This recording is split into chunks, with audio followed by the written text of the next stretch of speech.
बिस्मिल्लाहिर्रहमानिर्रहीम। अस्सलाम वालेकुम। उम्मीद कर रहा हूँ तमाम दोस्त खैरियत से होंगे। तो आज अपनी प्यारी सी यूट्यूब फैमिली के लिए मज़ेदार मीठी डिश बना रहे हैं, तो वो भी सूजी और देसी अंडा बहुत ही मज़ेदार बना कर दिखाएंगे। तो जिन्हें दोस्त अजे तक चैनल को सब्सक्राइब लाइक शेयर फॉलो नहीं किया जल्दी ना कर दियो, ताकि जो नवी तो नवी चटपटी मज़ेदार वीडियो तो मिलती रह मिली जाओ दे तरीके देहाती तरीके। अग साडी फुल तेज़ हो चुकी है, बल्दी पई है, तो बिना तुहाडा टाइम ज़ाया किते असीं चलने वीडियो की तरफ, तुहानूं नाल नाल गाइड करने इंशाअल्लाह तुहानूं मज़ा आएगा। अल्हम्दुलिल्लाह जी, कढ़ाई असीं उत्ते रखते पे हैं। बिस्मिल्लाहिर्रहमानिर्रहीम। इहदे विच असीं घी पावांगे। बिस्मिल्लाहिर्रहमानिर्रहीम। चेक कर लो जी। अल्हम्दुलिल्लाह जी, घी असीं इहदे विच पा दिता। घी गर्म हुंदा पिया, उन्नी देर च असीं सूजी छाण के विच पा दिंदे हैं। अल्हम्दुलिल्लाह जी, सूजी असीं इहदे विच पा दित्ती है। स्टेनर नाल असीं छाणदे पे। बिस्मिल्लाहिर्रहमानिर्रहीम। इंशाअल्लाह तुहानूं मज़ा आएगा।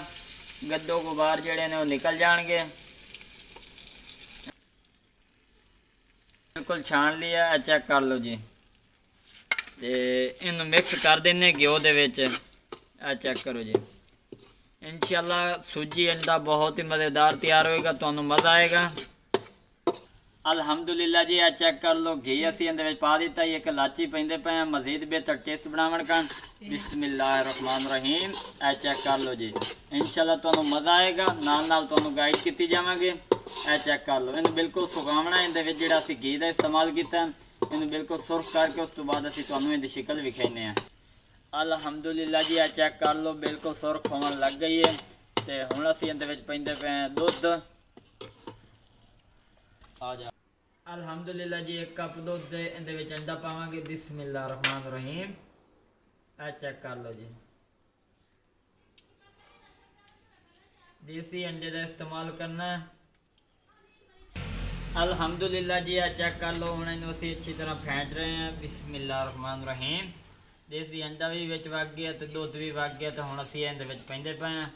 इंशाअल्लाह तुहानूं मज़ा आएगा, मुकम्मल तौर पर गाइड करांगे। बिस्मिल्लाहिर्रहमान। असीं इहदे विच पा दिता मिक्सचर जिहड़ा बनाया है। चेक कर लो जी। अल्हम्दुलिल्लाह जी, हुण असीं इहदे विच चीनी पैंदे पे हैं तकरीबन 1 कप के बराबर। अल्हम्दुलिल्लाह जी, चेक कर लो, बोनी काफ़ी हद तक लग गई है। चीनी भी इहदे विच मेल्ट हो गई है। अग असीं तलों घट कर दी है, क्योंकि तुहानूं पता सूजी घट अग ते तैयार होंदी है। हुण असीं इहदे विच गरी पावांगे। बिस्मिल्लाहिर्रहमानिर्रहीम।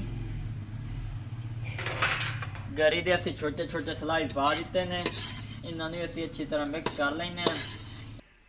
अल्हम्दुलिल्लाह जी, सूजी साडी तैयार हो चुकी है। बहुत ही मज़ेदार अंडे वाली सूजी है। चेक कर लो जी। तुहानूं अंडा मालूम ही ना उसे, जितने अंडे पाओ उन्ने थोड़े ने अंडे। दुध बहुत ही मज़ेदार अज की तैयार होएगी, बिल्कुल नरम और लचकदार खास्ते वाली तैयार हुई है जी। हुण असीं ये उतारते पे हैं, फिर तुहानूं विखाइने हैं। बिस्मिल्लाहिर्रहमानिर्रहीम।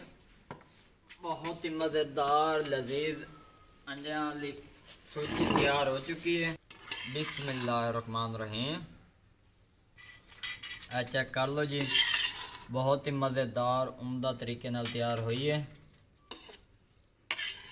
इंशाअल्लाह तुहानूं मज़ा आएगा। अगर वीडियो पसंद आ जाए तो चैनल में सपोर्ट ज़रूर कर दिया।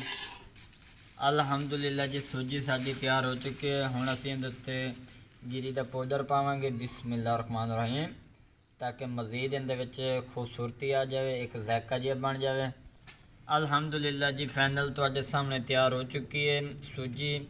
और अगर वीडियो पसंद आ जाए तो चैनल को सब्सक्राइब ज़रूर कर दिया। नवीं तो नवीं वीडियो तुहाडे तक पहुँचदियां रहन। थोड़ी जी चेक करके तुहानूं विखाइने। बिस्मिल्लाहिर्रहमानिर्रहीम।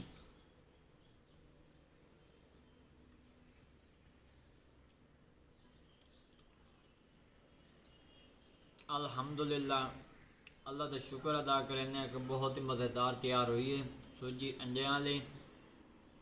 उम्मीद करें तुहानूं पसंद आएगी वीडियो। अगर पसंद आ जाए तो चैनल को सब्सक्राइब ज़रूर कर दिया। दुआओं में याद रखा। तब तक के लिए इजाज़त चाहते हैं। अल्लाह हाफिज़।